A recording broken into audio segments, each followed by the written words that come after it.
నమస్తే, welcome to SP news. ముందుగా headlines. జంట జలాశయాలను పరిశీలించిన మంత్రి పొన్నం ప్రభాకర్. అప్రమత్తంగా ఉండి ఎప్పటికప్పుడు వరద స్థితిని సమీక్షించాలని కలెక్టర్ను ఆదేశించిన మంత్రి.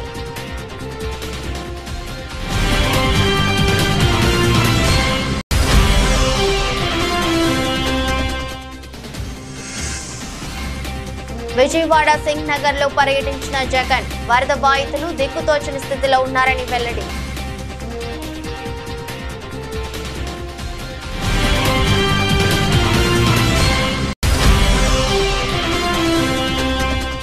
గాంధీ ఆసుపత్రిలో ఆకస్మిక తనిఖీ చేసిన మంత్రి దామోదర్ రాజు నరసింహ. సీజనల్ వ్యాధుల కట్టడిలో భాగంగా చికిత్స పొందుతున్న బాధితుల వివరాలను అడిగి తెలుసుకున్న మంత్రి.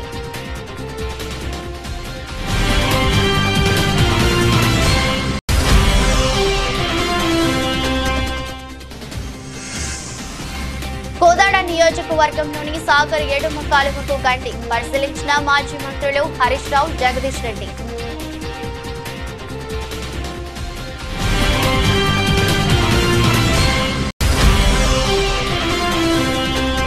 పారాలింపిక్స్ లో భారత్ కు మరో 2 మెడల్స్. పురుషుల విభాగం సింగిల్స్ లో బంగారు పతాకాన్ని కైవసం చేసుకున్న నితేష్ కుమార్. మహిళల సింగిల్స్ లో తులసి మతే మురుగేషన్ కు రజత పతకం.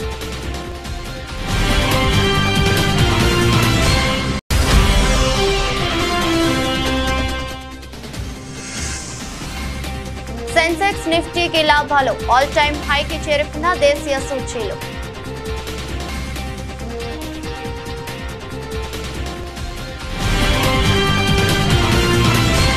వరదల్లో కొట్టుకుపోయి దుర్మరణం పాలైన వ్యవసాయ శాస్త్రవేత్త అశ్విని కుటుంబాన్ని సీఎం రేవంత్ రెడ్డి పరామర్శించారు. ఢిల్లీలోని జెనెటిక్స్ అండ్ ప్లాంట్ బ్రీడింగ్ లో ఖమ్మం జిల్లా సింగరేణి మండలం గంగారం తండాకు చెందిన నునావత్ అశ్విని శాస్త్రవేత్త ఛత్తీస్గఢ్ లోని రాయ్పూర్ లో జరిగే ఓ సదస్సులో పాల్గొనేందుకు తండ్రి మోతీలాల్ తో కలిసి కారులో బయలుదేరిన అశ్విని మహబూబాబాద్ జిల్లా మరిపేడ మండలం పురుషోత్తమయ్య గూడెం వద్ద వంతెనపై ఆకేరు వాగు ప్రవాహానికి కారు కొట్టుకుపోయింది. ఈ ప్రమాదంలో అశ్వినితో పాటు ఆమె తండ్రి మృతి చెందారు. వారి ఇద్దరికి సీఎం రేవంత్ రెడ్డి నేడు నివాళులర్పించారు. ఆయన వెంట మంత్రి పొంగులేటి శ్రీనివాస్ రెడ్డి, స్థానిక ప్రజా ప్రతినిధులు తదితరులు ఉన్నారు. ఎడతెరిపి లేకుండా కురుస్తున్న భారీ వర్షాలకు ఎగువ ప్రాంతాల నుండి భారీగా వరద నీరు హిమాయత్ సాగర్, గండిపేట, ఉస్మాన్ సాగర్ చెరువులకు చేరుకుంటోంది. ఈ క్రమంలో హిమాయత్ సాగర్, ఉస్మాన్ సాగర్ నిండుకుండలను తలపిస్తున్నాయి. మంత్రి పొన్నం ప్రభాకర్, ఎమ్మెల్యే ప్రకాష్ గౌడ్, రంగారెడ్డి జిల్లా collector Shashanka, Bandlaguda Jagir mayor Latha Prem Goud, chairman Gnaneshwar Mudiraj తో కలిసి హిమాయత్ సాగర్ చెరువును జలమండలి, రెవెన్యూ, ఇరిగేషన్ అధికారులతో కలిసి సందర్శించారు. జంట జలాశయాలకు వస్తున్న ఇన్ఫ్లో సమాచారాన్ని జలమండలి అధికారులను పొన్నం ప్రభాకర్ అడిగి తెలుసుకున్నారు. అధికారులు అప్రమత్తంగా ఉండి ఎప్పటికప్పుడు వరద స్థితిని సమీక్షించాలని కలెక్టర్ కు పొన్నం ఆదేశించారు.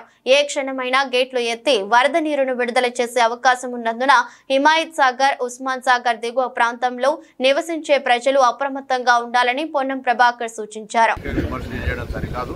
ఈ రోజు జరిగినటువంటి మరణాలన్నీ కూడా ప్రమాదవశాత్తు జరిగినాయి. ఎక్కడ కూడా ప్రభుత్వ నిర్లక్ష్యంతో జరిగినటువంటి కావు. వారిని కూడా 5 లక్షల రూపాయల ఎక్స్గ్రేషియా ఇస్తా ఉన్నాం. మొత్తం అధికారుల యంత్రాంగం అంతా కూడా ఎక్కడ హెడ్ క్వార్టర్స్ వాళ్ళు వదిలిపెట్టకుండా నిరంతరం 24 గంటలు పనిచేస్తూ ఉన్నారు. ముఖ్యమంత్రి గారు కూడా ఖమ్మం వెళ్ళి అక్కడనే నిద్ర చేసి ఈరోజు మహబూబాబాద్ పోయి అవన్నీ కూడా పర్యవేక్షిస్తూ ఉన్నారు. మేము వీళ్ళ మీద పోతేనే పని అవుతుంది అనుకుంటే, లేకపోతే ఇంకోటి ఏదో మేము మీడియాకు చెప్తేనే పని అవుతుంది అనుకుంటే అది పొరపాటు, అపోహ. టీఆర్ఎస్ పార్టీ, బీజేపీ కూడా కోరుతున్నాం. ఇలా ఇంత పెద్ద విపత్తు జరిగింది. ఇన్ని ఎకరాల, లక్షల ఎకరాల నష్టం జరిగింది. 5,000 కోట్ల రూపాయల పైన నష్టం జరిగిందని ప్రాథమిక అంచనా వేస్తుంది. ఇది జాతీయ విపత్తుగా తీసుకోమని అడుగుతున్నాం. తక్షణం అంచనాల తర్వాత అవన్నీ కూడా చేసే కంటే ముందు ఒక 2,000 కోట్ల ఆర్థిక సహకారం చేయమని చెప్పినాం. ఇప్పుడు పంట నష్టానికి సంబంధించిన ప్రాణ నష్టానికి, ఇతర ఆస్తుల నష్టానికి సంబంధించి కాక ప్రభుత్వ పంచాయతీరాజ్ రోడ్లు కావచ్చు, R&B రోడ్లు కావచ్చు, అనేక నష్టం జరిగినాయి. ఇది ప్రకృతికి సంబంధించి ప్రభుత్వ నిర్లక్ష్యం అని ఆరోపించేటువంటి అజ్ఞానాలను అడుగుతాను. ఈరోజు ఇది గతంలో ఇటువంటి ప్రకృతులు వస్తే హైదరాబాద్ మునిగితే మీరు ప్రకటించినటువంటి అమౌంట్ కూడా ఇవ్వనటువంటి పరిస్థితి. మా జిల్లా కొండగట్ట లాంటి ప్రాంతంలో 69 మంది చనిపోతే కనీసం ఒకరు వచ్చి పరామర్శించలేని మాననీయ కోణం లేనటువంటి మీరు మమ్మల్ని అడిగే ముందు మీరు ఒక్కసారి మీ గత ప్రభుత్వ పరిపాలన జరిగినటువంటి అంశాలను గమనించుకోమని కోరుతాను. తప్పకుండా మరొక్కసారి తెలంగాణ ప్రజలందరినీ విజ్ఞప్తి చేస్తున్నాం. అవసరం ఉంటే తప్ప బయటికి రాకండి. వర్షాలు ఇప్పుడు ఉపశమనం కలిగించినా మళ్ళీ వాతావరణ శాఖ కొన్ని ఉత్తర తెలంగాణ జిల్లాల్లో వరద నీటిలో చిక్కుకున్న బాధితులు ఎవరూ భయపడాల్సిన పని లేదని అందరినీ ఆదుకుంటామని అందరూ ధైర్యంగా ఉండాలని ముఖ్యమంత్రి చంద్రబాబు భరోసా ఇచ్చారు. బాధితులకు అవసరమైన సహాయక చర్యలన్నీ చేపడతామని చెప్పారు. అనంతరం ముఖ్యమంత్రి ప్రకాశం బ్యారేజ్ వద్ద వరద ఉధృతిని పరిశీలించారు. వరద నీటికి కొట్టుకు వచ్చిన పడవలు ఢీకొట్టడంతో బ్యారేజ్ గేట్లకు ఏర్పడిన నష్టాన్ని పరిశీలించి తక్షణ మరమ్మతులకు ఆదేశించారు. విజయవాడ సింగ్ నగర్ లో 2 గంటల పాటు సహాయక చర్యలు పర్యవేక్షించిన సీఎం బోట్ల ద్వారా తరలింపుతో పాటు స్వచ్ఛందంగా వచ్చిన బాధితులతో మాట్లాడిన సీఎం చంద్రబాబుకు తమ ఆవేదన బాధలను బాధితులు వెళ్లబోసుకున్నారు. రాష్ట్ర వైద్య ఆరోగ్య కుటుంబ సంక్షేమ శాఖ మంత్రి దామోదర్ రాజ నరసింహ హైదరాబాద్ లోని గాంధీ ఆసుపత్రిలో ఆకస్మిక తనిఖీ చేశారు. ముందుగా గాంధీ ఆసుపత్రిలోని సూపరింటెండెంట్ కార్యాలయం వద్దకు మంత్రి చేరుకున్నారు. ఆసుపత్రిలో బెడ్ల వివరాలు, ఓపీ రోజు వారి వివరాలు సూపరింటెండెంట్ ని అడిగి తెలుసుకున్నారు. మంత్రి ఆకస్మిక తనిఖీ సమాచారం తెలుసుకున్న రాష్ట్ర వైద్య ఆరోగ్య ప్రభుత్వ కార్యదర్శి doctor Christina, director medical education doctor Vani Gandhi ఆసుపత్రికి చేరుకున్నారు. సీజనల్ వ్యాధుల కట్టడిలో భాగంగా గాంధీ ఆసుపత్రిలో చికిత్స పొందుతున్న బాధితుల వివరాలను మంత్రి అడిగి తెలుసుకున్నారు. ఆసుపత్రిలో ప్రస్తుతం ఎంతమంది డాక్టర్లు డ్యూటీలో ఉన్నారో వారి వివరాలు అందించాల్సిందిగా ఆసుపత్రి సూపరింటెండెంట్ డాక్టర్ రాజకుమారిని అడిగి తెలుసుకున్నారు. నర్సింగ్ సిబ్బంది, డయాగ్నోస్టిక్, క్లినికల్ విభాగాలలో పనిచేస్తున్న సిబ్బంది వివరాలను మంత్రి అడిగి తెలుసుకున్నారు. వరద ప్రభావిత ప్రాంతాల్లో ఏ ఒక్కరూ ఆకలితో అలమటించే పరిస్థితి ఉండొద్దని ఏపీ ముఖ్యమంత్రి చంద్రబాబు అన్నారు. ప్రతి ఒక్కరికి ఆహారం అందించాలని అధికారులను ఆదేశించారు. ఈ మేరకు మంగళవారం అధికారులతో సీఎం చంద్రబాబు సమీక్ష జరిపారు. వరద బాధితులకు అందుతున్న సాయంపై ఆరా తీశారు. సహాయక విధుల్లో నిమగ్నమైన అధికారులతో టెలికాన్ఫరెన్స్ ద్వారా మాట్లాడారు. మంగళవారం ఉదయం నుంచి జరిగిన ఆహార పంపిణీ వివరాలపై అధికారులను ఆరా తీశారు. వరద ప్రభావిత ప్రాంతాల్లో 5 హెలికాప్టర్లతో ఆహార పంపిణీ చేపట్టినట్లు అధికారులు వివరించారు. ఈ సందర్భంగా సీఎం మాట్లాడుతూ 2 రోజుల పాటు తిండి, నీరు లేకుండా ఉంటే కలిగే బాధను అర్థం చేసుకుని పనిచేయాలని చెప్పారు. బాధితులకు 3 పూటల ఆహారం అందించాలని, ఎన్డీఆర్ఎఫ్ బృందాలు వెళ్లలేని చోట డ్రోన్లు, హెలికాప్టర్లు ఉపయోగించాలని తెలిపారు. 100కు 100% ఆహార పంపిణీ జరగాలని చంద్రబాబు స్పష్టమైన ఆదేశాలు జారీ చేశారు. నేను చూసినప్పుడు అనిపిస్తుంది, డబ్బులుండే వాళ్ళు, డబ్బులు లేని వాళ్ళు, చదువుకున్న వాళ్ళు, చదువుకోలేని వాళ్ళు, ఏ ఏజ్ ఉన్నా ప్రతి ఒక్కరు అందరూ సమానమైపోయే పరిస్థితికి వచ్చారు.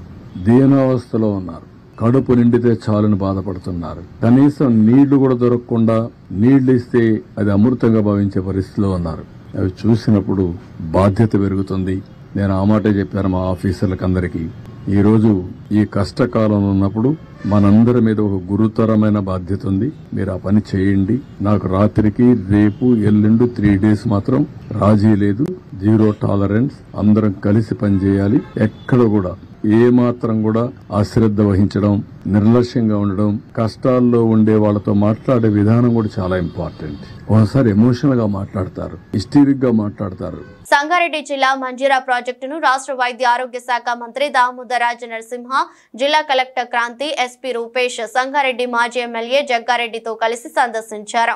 రాష్ట్రంలో ఎడతెరిపి లేకుండా కురుస్తున్న భారీ వర్షంతో వరదల ముంపు ఉందని, ప్రభుత్వ యాంత్రాంగం ఎక్కడా కూడా ప్రాణ నష్టం జరగకుండా ఉండేందుకు అన్ని చర్యలు తీసుకుందని, 3 రోజులుగా కురుస్తున్న భారీ వర్షానికి మంజీరా ప్రాజెక్టు పూర్తిస్థాయి నీటి మట్టం 1.5 టీఎంసీలకు చేరడంతో దిగువకు నీటిని విడుదల చేస్తున్నామని మంత్రి దామోదర్ అన్నారు.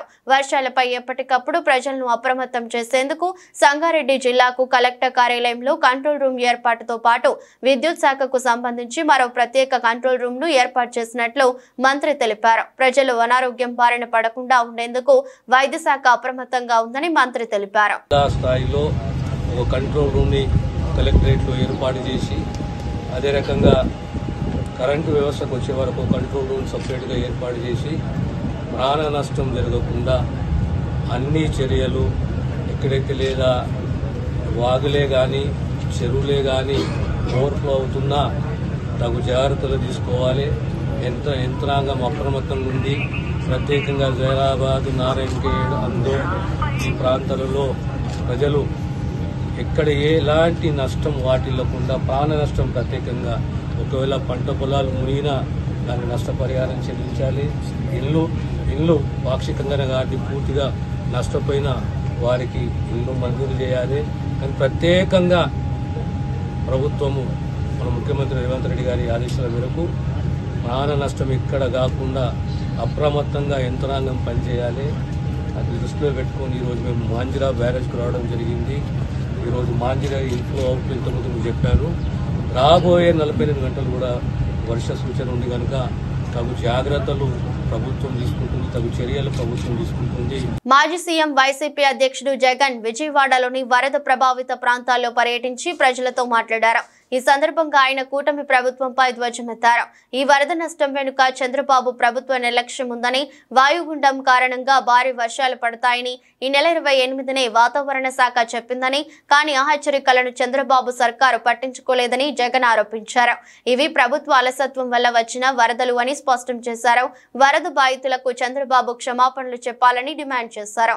ఎటు చూసినా నీరే కనిపిస్తోందని, బాధితులు ఎక్కడికి వెళ్లాలో తెలియక దిక్కుతోచని స్థితిలో ఉన్నారని, ఒక్కరికి కూడా ప్రభుత్వ ఆర్థిక సాయం అందలేదని మండిపడ్డారు. గతంలో ఇంతకంటే భారీ వర్షాలు కురిసినా వాలంటీరు వ్యవస్థ సాయంతో పరిస్థితులను చక్కదిద్దామని చెప్పారు. ఇవాళ విజయవాడ సింగనగర్ లో పరిస్థితులు దారుణంగా ఉన్నాయని, ప్రభుత్వం అరకొర ఏర్పాట్లు చేస్తే ఎలా సరిపోతాయని జగన్ ప్రశ్నించారు. కానీ జగన్ ప్రభుత్వంలో ఏ ఒక్కరూ కూడా ఎప్పుడూ కూడా డిస్సాటిస్ఫైడ్ గా ఎప్పుడూ లేరు. ఎందుకు లేరు అని అంటే కారణం జగన్ ప్రభుత్వంలో ఒక వాలంటీర్ వ్యవస్థ ఉండేది. జగన్ ప్రభుత్వంలో ఒక సచివాలయ వ్యవస్థ ఉండేది. ఈ వాలంటీర్ల వ్యవస్థ, ఈ సచివాలయాల వ్యవస్థ గ్రామ స్థాయిలో వార్డు స్థాయిలో మమేకమై ఉండేది. వీళ్ళందరూ కూడా వాలంటీర్లందరూ కూడా ఎప్పుడు వరద వచ్చినా కూడా, ఎప్పుడు తుఫాన్ వచ్చినా వీళ్ళ సహాయ సహకారాల వల్లే గొప్పగా ఎటువంటి కంప్లైంట్స్ ప్రజల నుంచి రాకుండా సాచురేషన్ పద్ధతిలో ప్రజలకు మంచి చేయగలిగారు. తుఫాన్ వచ్చినప్పుడు జగన్ ముఖ్యమంత్రిగా ఉన్నప్పుడు తుఫాన్ వచ్చినప్పుడు కలెక్టర్ గారికి నేను చెప్పేవాళ్ళు, నేను మీకు వారం రోజులు టైం ఇస్తా ఉన్నా, వారం రోజుల తర్వాత నేనే వస్తాను, వచ్చిన తర్వాత నేను ప్రజలతో మమేకమై నేను అడుగుతాను. ఏ ఒక్కరి నోట్లో నుంచి కూడా కలెక్టర్ మాకు పలకలేదు, కలెక్టర్ స్పందించలేదు, కలెక్టర్ వల్ల మాకు నష్టం జరిగింది అన్న మాట ఎప్పుడూ వినపడకూడదు అని చెప్పి నేను ఆదేశాలు ఇచ్చేవాడిని. మా కలెక్టర్ బాగా పనిచేశాడు, మా కలెక్టర్ మంచివాడు అనే మాట వినపడాలి అని చెప్పి గట్టిగా కలెక్టర్లకు ఎప్పుడు చెప్పేవాడిని. చెప్పిన ప్రకారం నేను ఖచ్చితంగా వారానికి నేను వారం రోజుల తర్వాత నేను పోయేసరికి వాలంటీర్ సైన్యం అక్కడ ముందే ఉండేది. గ్రామ సచివాలయాల్లో పనిచేసే మొత్తం పిల్లలందరూ కూడా అక్కడే ఉండేవాళ్ళు. ఆ వారం రోజుల పాటు వాళ్ళంతా కూడా ప్రభుత్వం అంతా కూడా పూర్తిగా కలిసి ప్రతి గడపకు వెళ్లి సహాయ సహకారాలు అందిస్తూ మొట్టమొదటిసారిగా ఎప్పుడు విధంగా ప్రతి కుటుంబానికి 2000 రూపాయలు సహాయం కూడా, ఆర్థిక సహాయం కూడా అందించిన పరిస్థితులు ఎప్పుడైనా ఉన్నాయి అంటే అది ఒక్క జగన్ ప్రభుత్వంలో మాత్రమే జరిగింది. అటువంటి కొత్త సాంప్రదాయాలను ముందుకు తీసుకొచ్చింది మనం, వాలంటీర్ వ్యవస్థను ముందు పెట్టింది మనం. సచివాలయ వ్యవస్థ, వాలంటీర్ వ్యవస్థతో పూర్తిగా ప్రతి గడపకు కూడా సహాయ సహకారాలు అందించగలిగాము. రిలీఫ్ క్యాంపులు తుఫాను వచ్చే నాటికే రిలీఫ్ క్యాంపులు ఏర్పాటయ్యేటివి. ముందుగానే లోతట్టు ప్రాంతంలో ఉన్న మనుషులందరినీ కూడా ముందుగానే రిలీఫ్ క్యాంపులకు ట్రాన్స్ఫర్ చేసేవాళ్ళము.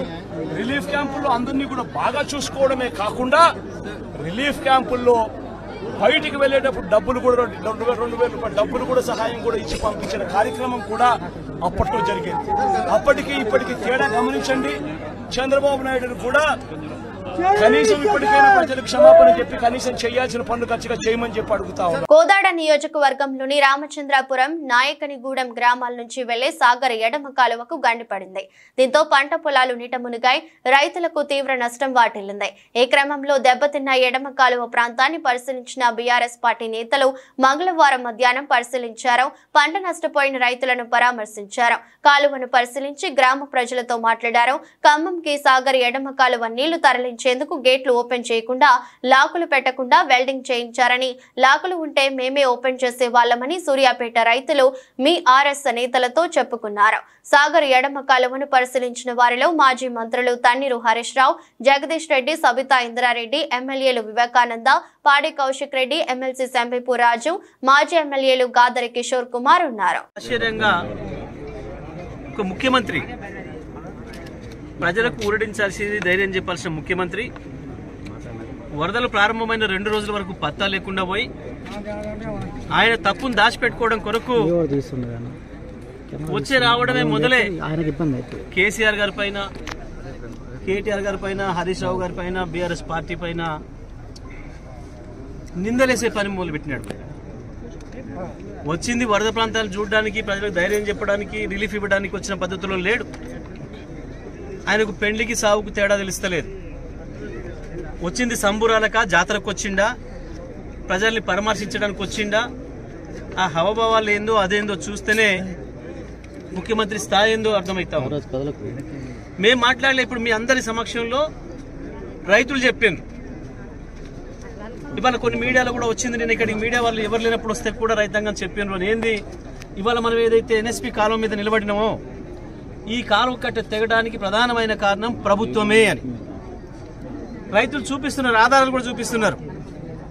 ఖమ్మం జిల్లాకు సంబంధించిన మంత్రులు, ప్రభుత్వం మొన్న ఎండాకాలంలో నీళ్లు తీసుకుపోవడానికి ఖమ్మం కొరకు ఇక్కడ కాలువ కట్టల పైన పోలీసులను పెట్టి మొత్తం తూములన్నిటికి కూడా టాకాలు కొట్టిండ్రు, వెల్డింగ్లు చేసిండ్రు.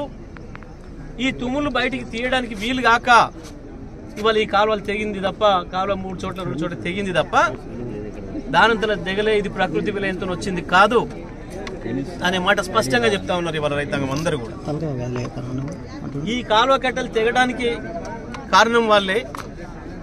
నిన్న ఖమ్మంలో కొట్టుకపోయి, వరదలో కొట్టుకుపోయి ప్రజలు చచ్చిపోవడానికి కారకులు కూడా వాళ్ళు. ప్రకాశం బ్యారేజ్ లో బోటు అడ్డుపడిన 69వ గేటుకు మరమ్మతులు చేసేందుకు గేట్ల నిపుణులు కన్నయ్య నాయుడుతో కలిసి మంత్రి నిమ్మల పరిశీలించారు. గేటు పనులకు సంబంధించి ఆయనతో చర్చించారు. ప్రకాశం బ్యారేజ్ కి ఎలాంటి ఇబ్బంది లేదని, త్వరలోనే దెబ్బతిన్న ప్రాంతంలో పనులు చేపడతామని చెప్పారు. ప్రకాశం బ్యారేజీ అంటే ఇది తెలుగు జాతి ప్రజల ఆస్తిది. అందులో కూడా పర్టికులర్గా టంగుటూరి ప్రకాశం పంతులు గారు పేరు పెట్టుకున్నటువంటి బ్యారేజ్ ఇది. లక్షలాది ఎకరాలకు సాగునీరిస్తూ లక్షలాది మంది ప్రజల దాహార్తిని తీర్చేటువంటి బ్యారేజ్ ఇది. అందుచేత ఇటువంటి బ్యారేజీకి నష్టం కలిగించేటువంటి ఏ ఒక్క చిన్న చర్య కూడా మానవుడు అనేవాడు ఎవరు కూడా తీసుకోకూడదు. దేవుడు కూడా అటువంటి పని చేస్తే క్షమించాడు.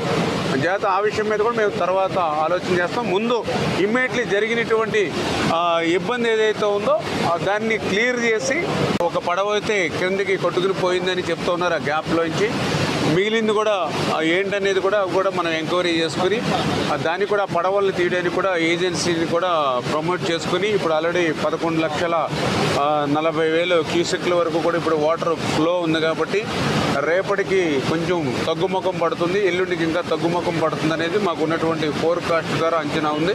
అంచేత రాబోయేటువంటి 2 రోజుల్లో అది కూడా ప్లాన్ చేసుకొని ఏదైతే ఆ పడవలు అంటే అది 4 పడవలు అని చెప్తూ ఉన్నారు, అది ఎంతవరకు 4 3 అనేది కూడా మేము ఐడెంటిఫై చేసుకుని ఆ ఉన్న అడ్డుపడినటువంటి పడవలను కూడా 1-2 రోజుల్లో ఆ వాటర్ ఫ్లోని దృష్టిలో పెట్టుకుని, ఎందుకంటే ఇప్పుడు మళ్ళీ దాన్ని జాగ్రత్తగా మళ్ళీ వెలుపలికి తీయాలి. ఏమాత్రం కొంచెం మళ్ళీ అది ఎఫెక్ట్ అయ్యి గేట్లకి టచ్ అయినా లేదా ఇంకోటైనా మళ్ళీ దానికి ఏదైనా ఏమాత్రం చిన్న ఇబ్బంది వచ్చినా మనకి రేపు గేట్లు క్లోజ్ చేయడంలో కానీ ఓపెన్ చేయడంలో ఇబ్బంది ఉంటుంది. కాబట్టి దాన్ని కూడా జాగ్రత్తగా ఆ ఫ్లోని దృష్టిలో పెట్టుకుని తీసేటువంటి పరిస్థితి ఉంటుంది. దానికి కూడా కన్ననాయుడు గారు ఆల్రెడీ మనకు అవైలబుల్ ఉన్నారు కాబట్టి ఆయన సహకారం కూడా తీసుకుంటామని చెప్పి తెలియజేస్తారు. రాష్ట్ర వైద్య ఆరోగ్య కుటుంబ సంక్షేమ శాఖ మంత్రి దామోదర్ రాజనరసింహ సచివాలయంలో ప్రభుత్వ ఆసుపత్రులలో, మెడికల్ కాలేజీలలో సెక్యూరిటీ బలోపేతంపై సుప్రీంకోర్టు ఇచ్చిన నిబంధనలపై ఉన్నత స్థాయి సమీక్ష నిర్వహించారు.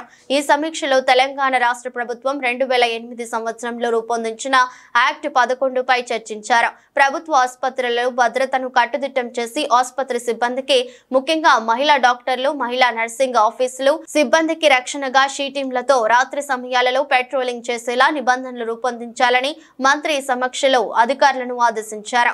అన్ని టీచింగ్ హాస్పిటళ్లలో అవుట్ పోస్టులు శాశ్వత ప్రతిపాదికన నిర్మించడానికి చర్యలు చేపట్టాలని మంత్రి అధికారులను ఆదేశించారు.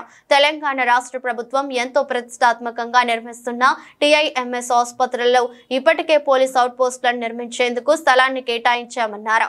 రాష్ట్రంలో 10 టీచింగ్ ఆసుపత్రుల్లో ఇప్పటికే పోలీస్ అవుట్ పోస్టులను నిర్మించడం జరిగిందన్నారు. ప్రైవేటు సెక్యూరిటీ ఏజెన్సీలు తప్పనిసరిగా PSAR యాక్ట్ 2015 ప్రకారం గుర్తింపు పొంది ఉండాలని మంత్రి ఆదేశించారు. పిఠాపురం పాదయ క్షేత్రంలో శ్రావణ శుక్రవారం సామూహిక వరలక్ష్మి వ్రతం సంబంధించి తనకు ఏ విధమైన సమాచారం లేదని ఆలయ సిబ్బంది వరలక్ష్మి వ్రతం కోపెన్నెల విషయంలో తనపై ఆలయ సిబ్బంది తప్పుడు ప్రచారం చేస్తున్నారని తెలుగుదేశం పార్టీ రాష్ట్ర అధికార ప్రతినిధి పిఠాపురం మాజీ ఎమ్మెల్యే వర్మ పాదయ క్షేత్రం సిబ్బందిపై తీవ్ర స్థాయిలో మండిపడ్డారు. శ్రావణ మాసం ఆఖరి రోజును పురస్కరించుకుని పిఠాపురం పాదయ క్షేత్రాన్ని తెలుగుదేశం పార్టీ రాష్ట్ర అధికార ప్రతినిధి పిఠాపురం మాజీ ఎమ్మెల్యే వర్మ సందర్శించారు. కుకుటేశ్వర స్వామిని, రాజరాజేశ్వరి అమ్మవారిని, దత్తాత్రేయ స్వామి వారిని దర్శించుకుని పూజలు నిర్వహించారు. అదేవిధంగా 10వ శక్తిపీఠంగా పూజలు అందుకుంటున్న పురుహుతిక అమ్మవారిని దర్శించుకొని ప్రత్యేక పూజలు చేశారు. ఈ సందర్భంగా ఆలయ పండితులు మాజీ ఎమ్మెల్యే వర్మకు ఆశీర్వచనాలు అందజేశారు. ఆయన కోపగించి తీసుకోలేదు. భగవంతుడి సన్నిధిలో నేను చాలా క్రమశిక్షణగా ఉంటాను అని ఒక తప్పుడు ప్రోపకండా తెలుగుదేశం పార్టీ మీద ఆలయ సిబ్బంది ముఖ్యంగా కోపంలో శ్రావణ శుక్రవారానికి వర్మగారికి ఇచ్చామని చెప్పి తెలియజేస్తున్నారు. ఇచ్చారా మీరు చెప్పండి? కనీసం నన్ను పూజకు కూడా ఆహ్వానం అందలేదు. నేను మొట్టమొదటిసారి 22 సంవత్సరాల్లో ఇక్కడికి వచ్చాక నేను మా భార్య కూడా మొట్టమొదటిసారి శ్రావణ శుక్రవారం రోజులో అమ్మవారి దర్శనానికి రాకపోవడం మా దురదృష్టం. అంచేత ఆలయ సిబ్బందికి మనం ఏంటంటే మీ డ్యూటీస్ మీరు చేసుకోండి. లేనిపోని ప్రాపగండలు మా పార్టీ మీద పెట్టడం అది కరెక్ట్ కాదు. అంచేదంటే మాకు ఎవరో ఇవ్వలేదు, ఇస్తామని మీరు టెంపుల్ నుంచి మాకు చెప్పలేదు. రెండోది శ్రావణ శుక్రవారం రండి అని పిలుపు లేదు. అంచేదంటే అది వారిష్టం. అది నేను దాని గురించి ఏమీ విమర్శించట్లేదు. బాధ ఏంటంటే తెలుగుదేశం పార్టీకి సంబంధించి తప్పుడు ప్రచారం ఆలయ సిబ్బంది చేయడమే చాలా బాధాకరమైన విషయం. ప్రజలు ఎవరూ కూడా అత్యవసర పరిస్థితుల్లో తప్ప బయటకు రావద్దని సిపి శ్రీనివాసులు అన్నారు. పెద్దపల్లి జిల్లా కాల్వశ్రీ రాంపూర పోలీస్ స్టేషన్ పరిధిలోని కూనారం చెరువులో మత్స్యకారుడు గల్లంతుపై సిపి ఆరా తీశారు. ఉస్మానియా వాగు గుంపుల వద్ద మానేరు వరద ఉధృతిని డ్రోన్ కెమెరా ద్వారా పరిశీలించి అత్యవసర పరిస్థితుల్లో తీసుకోవాల్సిన ముందస్తు భద్రతా చర్యలపై అధికారులకు పలు ఆదేశాలు సూచనలు చేశారు. అనంతరం మాట్లాడుతూ వరద ప్రవహించే ప్రాంతాలలో నదులు, కాలువలు, వంకలు, ప్రాజెక్ట్ జలపాతాల ఉధృతి ప్రవహిస్తున్న ప్రదేశాలకు వెళ్లి ప్రమాదాలకు గురి కావద్దని తెలిపారు. అన్ని శాఖల అధికారుల సమన్వయంతో జిల్లా పోలీసులు ఎల్లప్పుడూ ప్రజలకు అందుబాటులో ఉంటారని అన్నారు. నిన్న మొన్నటి నుంచి 30th నుంచి వస్తున్న వర్షాల వల్ల మానేరు, తర్వాత ఇక్కడ ఉన్న చిన్న చిన్న కాలువలు, తర్వాత ఈ చెరువులన్నీ ఉప్పొంగి ప్రవహిస్తున్నాయి. దాంట్లో భాగంగా పబ్లిక్కి మనం అందరం అలర్ట్ చేస్తున్నాము. ఎవరు అడ్వెంచర్ చేసి ఫ్లో ఆఫ్ వాటర్ అంటే అది బ్రిడ్జ్ల మీద కానీ క్యాజువల్ నుంచి కానీ పోతున్నప్పుడు మీరు దాటకూడడానికి ప్రయత్నం చేయకూడదు. కొద్ది దూరమైనా పర్వాలేదు, వేరే డీ రూట్ తీసుకొని సురక్షిత ప్రాంతమైన రూట్లలో పెంచుకోవాలని మేము కోరుతున్నాము. దాంట్లో భాగంగా ఇక్కడ డైరెక్ట్గా లైవ్గా ఈ యొక్క ఫ్లడ్ వాటర్ సిచ్యువేషన్ ఎలా ఉందో చూడడానికి నేను అలాగే with my DCP and ACPs and inspectors and SS అందరు ఇక్కడ రావడం జరిగింది. ఏదైనా రెస్క్యూ ఆపరేషన్ చేయడానికి ఎలాంటి అవకాశాలు ఉన్నాయి. తర్వాత దగ్గరలోనే అందరి సర్పంచ్లకు, తర్వాత ఇక్కడ ఉన్న లోకల్ వాళ్ళకు కూడా ఒక అడ్వైజ్ ఇవ్వడం జరిగింది. వాళ్ళు కూడా మనకు అలర్ట్గా ఉండడానికి కోసం వాళ్ళని రిక్వెస్ట్ కూడా చేయడం జరిగింది. దాంట్లో భాగంగానే మొత్తం ఎంటైర్ కమిషనరేట్లో ఫ్లడ్ సిచ్యువేషన్ మొత్తం ఫిజికల్గా ఎస్టిమేట్. విజయవాడలో బుడమేరు ఉప్పొంగడంతో పలు ప్రాంతాలు వరద గుప్పిట్లో చిక్కుకోవడం తెలిసిందే. 2 రోజులు గడుస్తున్నా వరద తగ్గుముఖం పట్టకపోవడంతో అజిత్ సింగ్ నగర్ తదితర కాలనీలు ఇంకా నీటి ముంపులోనే ఉన్నాయి. ఈ నేపథ్యంలో లోతట్టు ప్రాంతాల్లోని ప్రజలు ఏపీ ప్రభుత్వం డ్రోన్ల సాయంతో ఆహారం అందిస్తోంది. ఇవాళ డ్రోన్ల ద్వారా ఫుడ్ ప్యాకెట్లు సరఫరా చేసే విధానాన్ని సీఎం చంద్రబాబు ప్రత్యక్షంగా పరిశీలించారు.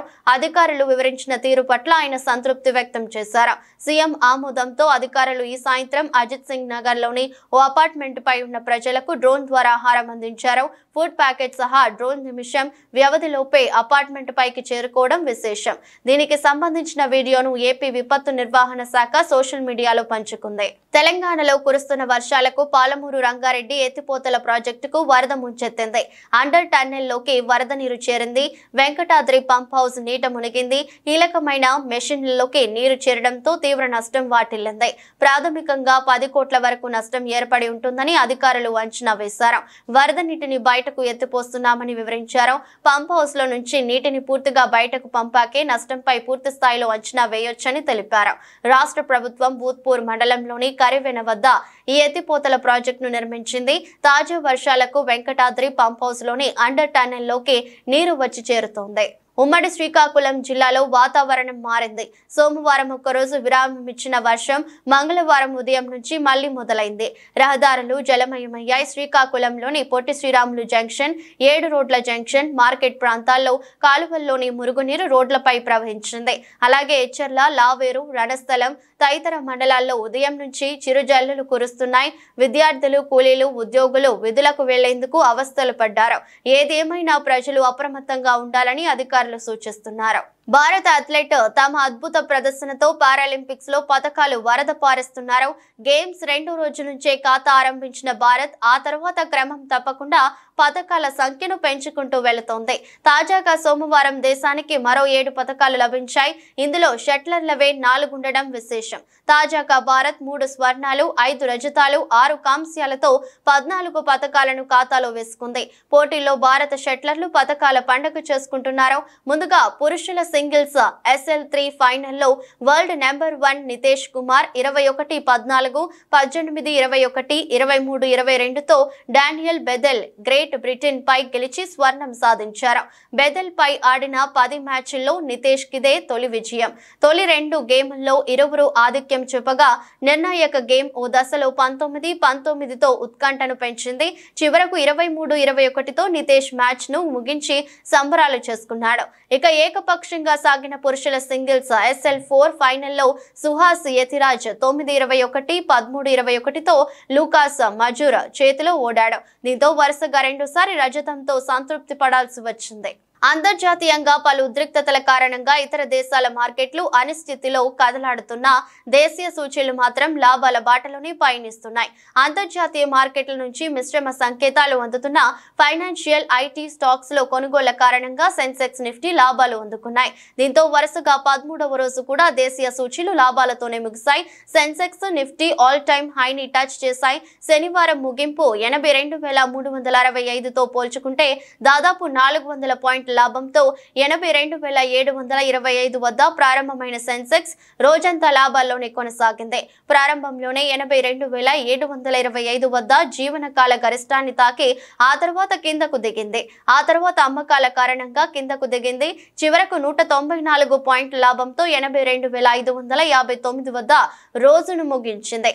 మరోవైపు నిఫ్టీ కూడా లాభాల జోరు కొనసాగించింది. ఇంట్రాడేలో 25,300 మార్కును తొలిసారి తాకింది. చివరకు 42 పాయింట్ల లాభంతో 25,278 వద్ద స్థిరపడింది.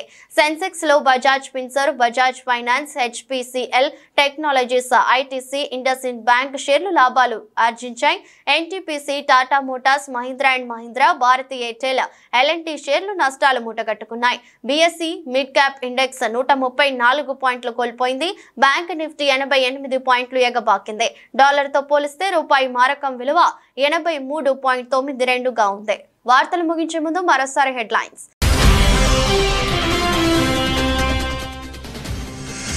జంట జలాశయాలను పరిశీలించిన మంత్రి పొన్నం ప్రభాకర్. అప్రమత్తంగా ఉండి ఎప్పటికప్పుడు వరద స్థితిని సమీక్షించాలని కలెక్టర్ను ఆదేశించిన మంత్రి.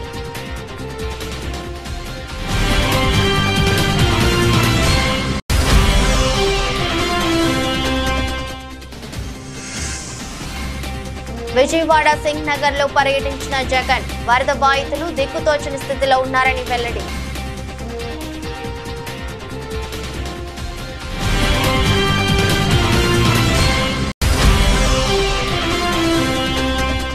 గాంధీ ఆసుపత్రిలో ఆకస్మిక తనిఖీ చేసిన మంత్రి దామోదర్ రాజు నరసింహ.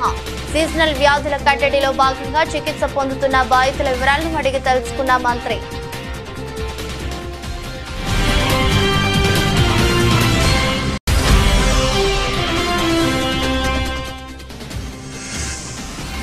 కోదాడ నియోజకవర్గంలోని సాగర్ ఏడుమ కాలువకు గండి పరిశీలించిన మాజీ మంత్రులు హరీష్ రావు, జగదీష్ రెడ్డి.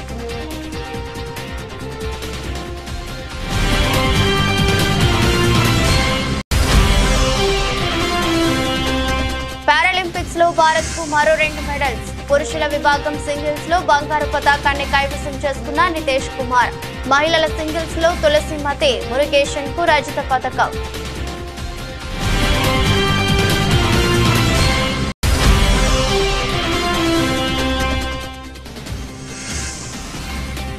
సెన్సెక్స్ నిఫ్టీకి లాభాలు. ఆల్ టైమ్ హైకి చేరుకున్న దేశీయ సూచీలు.